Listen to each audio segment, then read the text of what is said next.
Hello বন্ধুরা, কেমন আছো তোমরা সবাই? আশা করছি সবাই খুব ভালো আছো, সুস্থ আছো। আমরাও ভালো আছি। তবে ওই যেহেতু একটু ঠান্ডা লাগা আছে, জ্বরটাও সবে একটু কমেছে।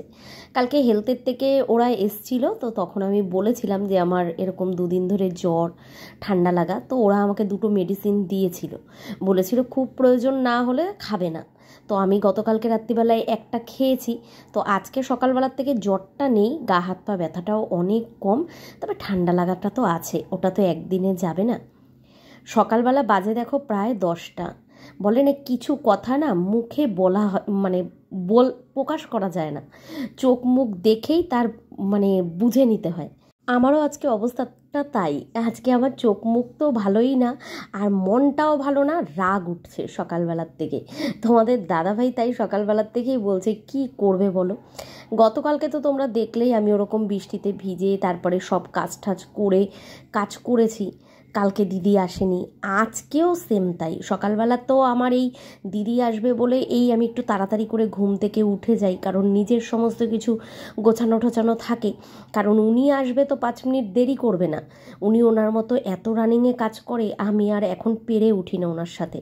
সেই কারণে আমি একটু তাড়াতাড়ি উঠি, আমার কাজ টাজগুলো গুছিয়ে নিই, সব করে ঠোরে নিয়ে সকালবেলায় লুচি আর তরকারি হবে আজকে, সেইগুলোও সব গুছিয়ে নিয়েছিলাম। তারপরে দেখি প্রায় 10টা বাজতেই যায়, 9:45 বাজে। পাশের বাড়ির ওদের দরজাও খোলে না, আর ওদের ঘর থেকে বেরায়ও না। মনটা তখনই আমার ডেকে নিয়েছে, আজকেও কি ডুব। তারপরে ওয়েট করতে করতে দেখলাম না 10টা পার হয়ে গেল, তখনও আসে না। তারপরে পাশের বাড়ির ওই দিদিদের ডাকলাম, কারণ সকাল থেকে আজকে হচ্ছিল বৃষ্টি। তো সেই কারণে ওরা দরজা টরজা খোলেনি, আর ওদের বাড়িতে ফোন নাম্বার ছিল, জানিয়ে দিয়েছে। আর ওরা যে দরজা খুলে আমাকে জানাবে বা আমি ওদের জিজ্ঞাসা করব, সেটা আর করা হয়নি। আমি তো বসেই আছি অপেক্ষা করে, সব কাজকর্ম গুছিয়ে। এদিকে বাসন টাসন সমস্ত কিছু বাইরে বার করে দিয়েছি। একদিন না আসলে ঠিক আছে বলো, পরপর যদি 2 দিন না আসে তখন অবস্থাটা কেমন লাগে। আর আজকে রবিবার, তোমাদের দাদাভাই বাড়িতে সকালবেলা যাবে একটু বাজার টাজারের দিকে। তো দেখা যাক কি হয় না হয়। তো সকালবেলায় কি আর করব, দেখলাম 10টা বেজে গেছে, যখন আসবেই না ওদিকের কাজে হাত দেওয়ার আগে সকালের টিফিন বসিয়ে দিলাম। সকালের টিফিনে করতে নিয়েছি আজকে লুচি আর তরকারি। অনেক দিন ধরে মেয়ে খেতে চেয়েছিল। আসলে এই এত গরম করে না লুচিটা প্রায় আমাদের ঘরে এখন বন্ধই হয়ে গেছে। সেই কারণেই আজকে ভাবলাম এমনিতে রবিবারও আছে, চলো তোমাদের দাদাভাইও বাড়িতে, মনাও বাড়িতে, আর আজকের ওয়েদারটাও একটু ঠান্ডা ঠান্ডা, যেহেতু বৃষ্টি হচ্ছে কটা দিন ধরে। তো ভাবলাম চলো আজকে লুচিটা বানাই। সাদা আলুর তরকারি করব ভেবেছিলাম, তবে হলুদ না দিলে আমার মেয়ে আবার পছন্দ করে না। তো সেই কারণে হলুদ দিলাম অল্প করে, বেশ শুধু আলু দিয়ে টমেটো ধনেপাতা দিয়ে একটা তরকারি করেছি লুচির সঙ্গে, যেটা খেতে কিন্তু বেশ ভালো লাগে। লুচিগুলো এবার বেলে ভেজে নেব, তারপরে আমি রান্নাঘর পরিষ্কার করে ঘর ঠর যা মোছামুছি সেগুলো করব। তবে করছি ঠিকই, জানো তো, খুব মাথা গরম হয়ে যাচ্ছে। আর তোমাদের দাদাভাই বলছে কি আর করবে বলো। তো গতকালকে না একজন আমাকে কমেন্ট করে এই কথাটা ভালোই বলেছো, যে দিদি তুমি 2টো লোক রাখো। আসলে কি বলো তো, সত্যি কথা বলতে আমি এত বছর সংসারিক জীবনে কোনো দিনও আজ অবধি কাজের লোক দিয়ে কাজ করাইনি। এই যেই টাকাটুকু আমাকে দিতে হয় না, সত্যি বলতে আমার খুব গায়ে লাগে। কেন বলো তো, সংসারে তো আর এই ঘর মোছা আর বাসন মাজা শুধু কাজ থাকে না, কত কাজ থাকে, সেগুলো তো সব আমাকে নিজেই করতে হয়। তো এইটুকুনি কাজের জন্য এই যে লোক রাখা, সত্যি সেটা আমার একদম ভালো লাগে না। সেটাই কাজ, লুচি বেলছিলাম আর চেঁচাচ্ছিলাম, ধুর ব্যাং লোক ছাড়িয়ে দেব, আমি আমার নিজের মতোই কাজ করব, ভগবানেরটা ভগবানই দেখে নেবে, আমার কোনো অসুবিধা হবে না, চেঁচামেচি করছিলাম। তো তোমাদের দাদাভাই বলছে থাক চেঁচিও না, কালকে আসলে তারপরে ওনাকে বলবা। তো আমার চেঁচানো দেখে আর আমি একা একা লুচি বেলে লুচি ভাজবো সেটা দেখে, তো তোমাদের দাদাভাইও আসলো, এসে আমার হাতে হাতে লুচিগুলোকে ভেজে দিল। একা একা লুচি বেলে ভেজে কিন্তু সত্যি অসুবিধা হয়। আর যখনই আমি লুচি ভাজি, তোমাদের দাদাভাই ঘরে থাকলে ও লুচি ভাজতে খুব ভালোবাসে। ময়দাও অনেক সময় মেখে দেয়, তবে আজকে বলেছিল যে ময়দাটা মেখে দিই, তবে আমি যেহেতু সকাল সকাল সব কিছু করে নিয়েছি, তো বলেছিলাম না থাক আমি মেখে টেকে রেখে দিই। কারণ ও ময়দা মাখলে না ওই কী হয় বলো তো, একটু জল কম দেয় আর নিমকি ভাজার মতো হয়ে যায়, তো সেই কারণে ওকে দিইনি। আর এদিকে দেখো লুচি কটা ভেজে মেয়েকে ডাকতে এসেছি, চল খাবি। ও বাইরেটায় বসেছিল, বৃষ্টি পড়ছে না, দেখি মিষ্টুকে কোলে নিয়ে বসে আছে। দেখো মিষ্টু কত সুন্দর আমার মেয়ের কোলে থাকে জানো তো, এত সুন্দর থাকে মনে হয় একটা বাচ্চা পুরো। দেখো কি করছে মেয়ে, এদিকে ওর নখগুলো লোমগুলো একটু সব কেটে কুটে পরিষ্কার করে দিচ্ছিল। তো মেয়ে বলছে মা আজকে ওকে স্নান করাবো। আমি বললাম না আজকে স্নান করাস না, কারণ এমনি ঠান্ডা ঠান্ডা ওয়েদার, আর বৃষ্টি বাদলের দিন ওর আবার ঠান্ডা লেগে গেলে। এই দেখো নাকের জায়গাটা কেটেছে, দেখতে পাচ্ছ কি করেছে জানো তো। যখন আমরা দিদি বাড়িতে 3-4 দিন ছিলাম, তো ওকে তো নিয়ে যাইনি, তোমাদের দাদাভাইও ছিল না, তোমাদের দাদাভাই কাজে যেত আর বাড়িতে চলে আসতো রাত্রিবেলা করে। আমি গোপালকে নিয়ে গেছিলাম, মিষ্টুকে তো খাঁচা সমেত নিয়ে যাওয়া সম্ভব না, আমি নিয়ে যেতে পারবোও না। তো যেদিন আমি গেছিলাম তোমাদের দাদাভাই ছিলও না, রিক্সা করে গেছিলাম, নিয়ে যেতে পারিনি, তো বাড়িতেই ছিল। তোমাদের দাদাভাই সকালবেলা করে ওকে খাবার দিয়ে যেত, আবার রাত্রিবেলা সন্ধেবেলায় এসে ওকে আবার খাবার দিত। তো আমি এই কারণে না এখন আর ঘর বাড়ি ছেড়ে কোথাও যেতে পারি না জানো তো। এক আছে গোপাল, এক আছে মিষ্টু, আর আমি চলে গেলে তোমাদের দাদাভাইয়েরও খাওয়া দাওয়ার খুব অসুবিধা হয়ে যায়, সেই কারণে আমার আর কোথাও যেতে ইচ্ছে করে না। তো যাই হোক কটা দিন ঘুরে আসলাম, দিদিও অনেকবার বলছিল বলে। তো সেই ফাঁকে মিষ্টু যেহেতু দেখেছে সারা দিন বাড়িতে কেউ নেই, সত্যি কথা বলতে ও না একদম একা থাকতে পারে না জানো তো। এই সবসময় কথা বলি, আমাদের সবসময় দেখে ঠেকে, তো খুবও ভালো থাকে। আর যেহেতু ওই কদিন আমরা ছিলাম না, তো একদিন তোমাদের দাদাভাই সন্ধেবেলায় কাছ থেকে এসে দেখে ওর মুখ থেকে পুরো রক্ত বেয়ে পুরো শুকিয়ে আছে। তাড়াতাড়ি তো আমাকে অনলাইনে ফোন করেছিল, আমি তো দেখে পুরো ভয় পেয়ে গেছি যে শাক পাতার সঙ্গে যোগ ঠোক কিছু ছিল নাকি। তো তারপরে দেখলাম না তোমাদের দাদাভাই ভালো করে দেখলো যে না যোগ ঠোক কিছু না, ও নিজের নখগুলো দিয়েই ওই মুখ আছড়ে আছড়ে মুখ কেটে ফেলেছে, নাকের জায়গা প্রায় 2-3 জায়গা কেটে ফেলেছে। তো পরের দিনই আমরা চলে এসেছি। তো মেয়েকে দেখার পর থেকেই ও হেভি খুশি হয়ে গেছে, কারণ মেয়ে ও যেরকম ওকে ভালোবাসে ও মেয়েকে হেভি ভালোবাসে। ওরকম বাচ্চাদের মতো একদম কোলে বসে থাকবে জানো তো, নড়াচড়া কিচ্ছু করবে না, একদম জাপটে জুপটে বসে থাকবে কোলের ওপরে।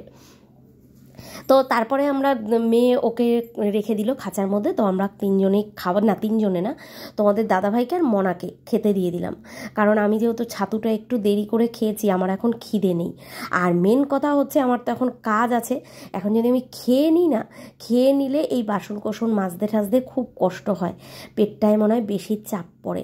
তো ভাবলাম যে ছাতু তো সকালবেলা খেয়েছি, আগে এই বাইরের কাজটুকু করে নিই। বৃষ্টিটা একটু কমেছে, কটা জামা কাপড় ধুয়েছিলাম সেগুলো মেলে দিলাম, আর বাসনগুলো এখন নিয়ে বসেছি। কত বাসন দেখো, সেই কালকে দুপুরবেলার থেকে রান্না করেছি, তখন থেকে বাসন জমা, বুঝতেই পারছো কতগুলো বাসন থাকে। তো সেগুলোকে এখন মাজতে বসেছি। যদিও তোমাদের দাদাভাই আজকে বাড়ি আছে, ও অনেকবার বলেছিল আমাকেই দাও আমি মেজে নিই, তো আমি বললাম না তোমার মাজতে হবে না, তোমাকে একটা কাজ দিচ্ছি সেটা তুমি করো, ওইটা আমি করতে পারবো না, চাইলেও আমি করতে পারবো না, ওই কাজটা তুমি করো। দেখাচ্ছি তোমাদের কি কাজ দিয়েছি তোমাদের দাদাভাইকে। তবে ওয়েদারটা একটু ঠান্ডা হলেও কি বলতো, একটানা বৃষ্টি না একদম ভালো লাগে না। এই জামা কাপড় টাপড় নিয়ে বড্ড মানে অসুবিধাতে পড়ে যাই, ঘর বারান্দা দিয়ে জামা কাপড় শোকানো দিয়ে খুব অসুবিধা হয়ে যায়।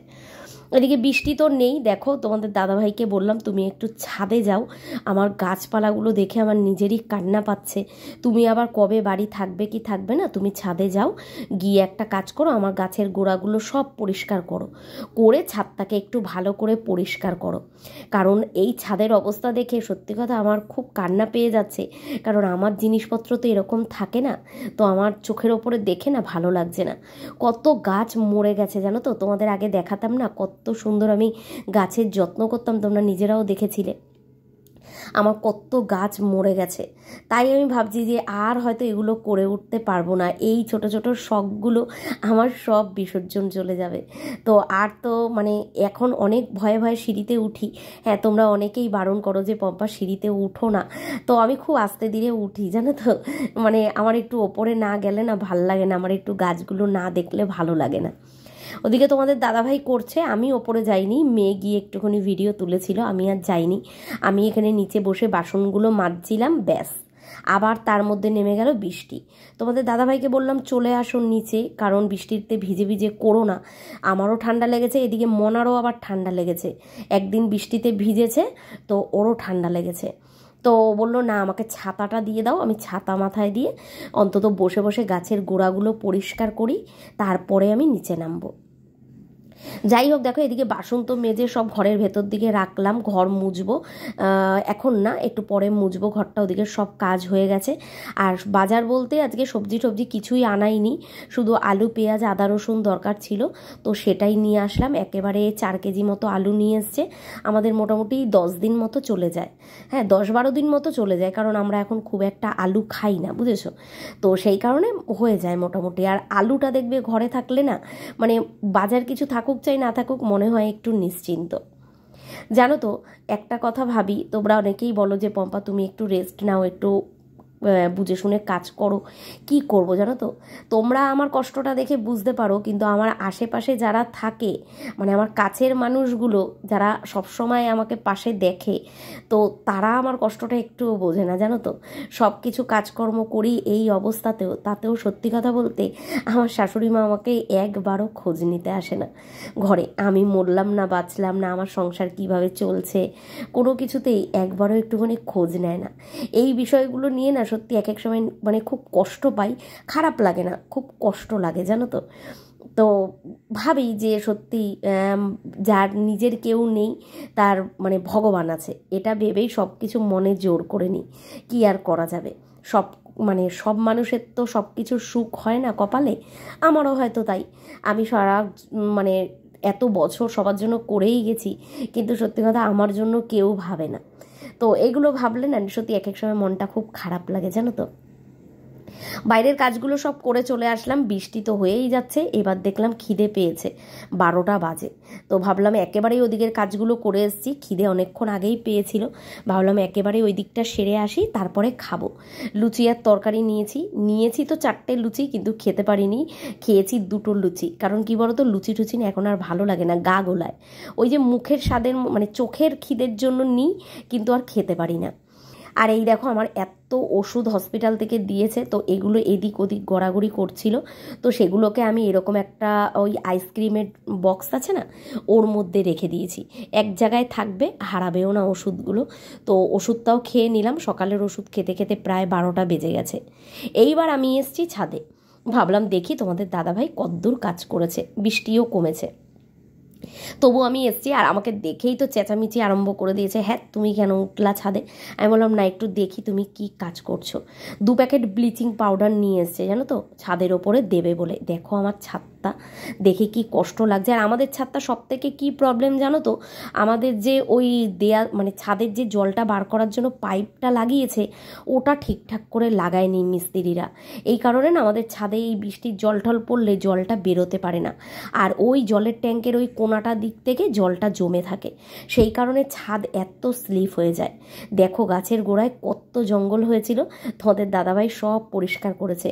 আর আমি বললাম একটু টবগুলোকেও গুছিয়ে গাছিয়ে রাখো, একটা সামনের দিকে এনে রাখো, কারণ অসুবিধা হয়ে যায়, মেয়ে ফুল তুলতে যায় তো কোন সময় পা স্লিপ কেটে যদি পড়ে যায় অসুবিধা হয়ে যাবে। আমি আর ঘর মুছে একেবারে বেরিয়ে এসেছি, মেয়ে এখন সামনেটা একটু ধুইয়ে দিয়ে ও স্নান করছে, তো চলে এসেছি তারপরে আমি ছাদে। সেই কারণে ও বললো, নিচে আমাকে ডাকছিল যে মা আমি স্নান করে নেবো, আমি বললাম সিঁড়ির ঘরে একটুখানি জল দিয়ে তুই স্নান করে নে, আমি এক্ষুনি যাচ্ছি নিচে। তো এই দেখো এই দিকে সব সামনের দিকে টবগুলো এনে রাখলাম, আর এরপরেই করতে করতে দেখে এসছে দিদি ওঠে নাই।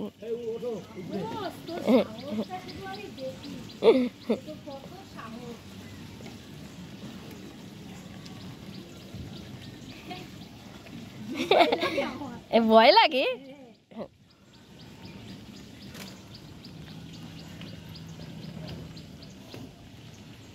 তাড়াতাড়ি হয়ে না না, আমি এই আইলাম, চন্দন পরিষ্কার করছে।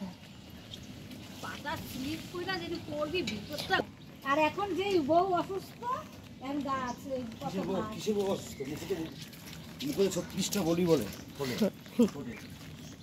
কি অবস্থা, সেই গুলু আইসা করছিল সেই দিন।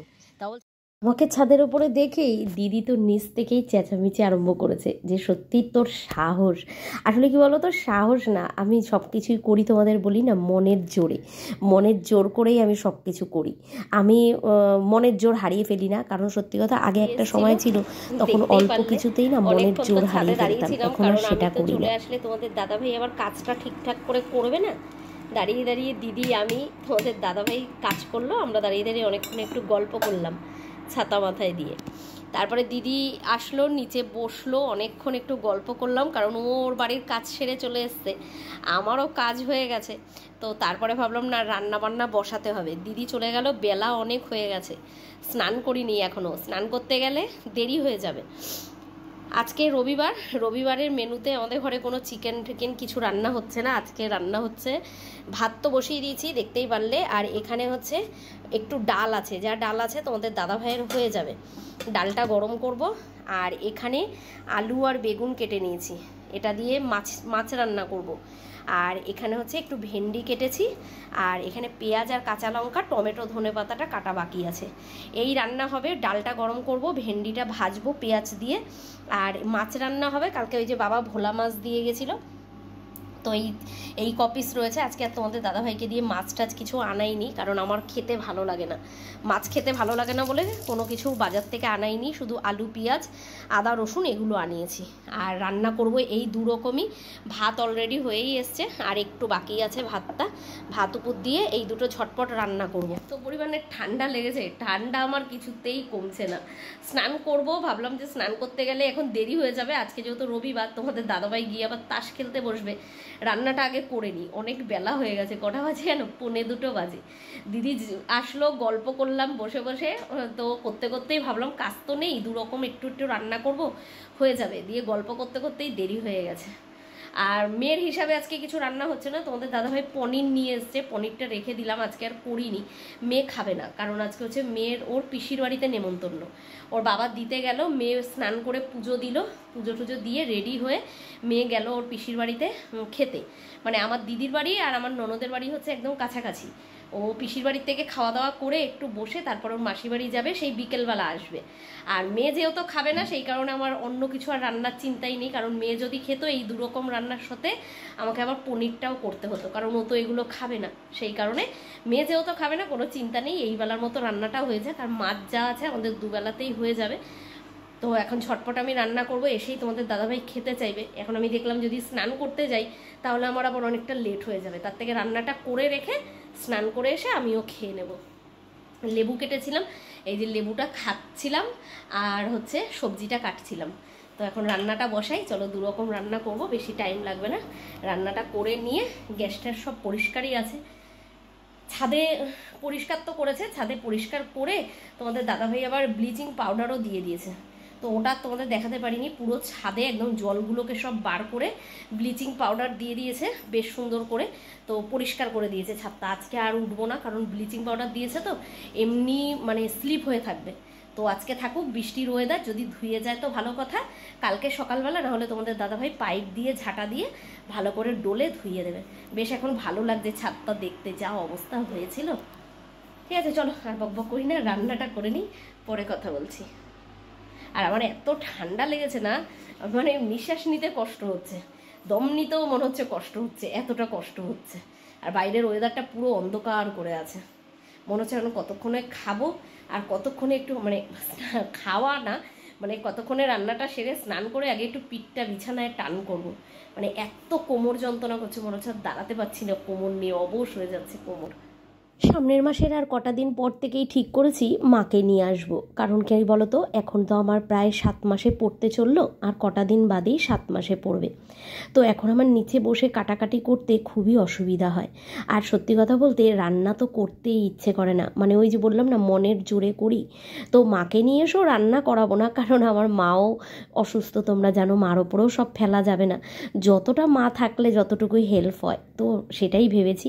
মাকে এনে এবার রাখবো কটা দিন, মানে থাকবে আমার কাছে, তারপরে তো আমিও বাপের বাড়িতেই যাওয়ার কথা আছে।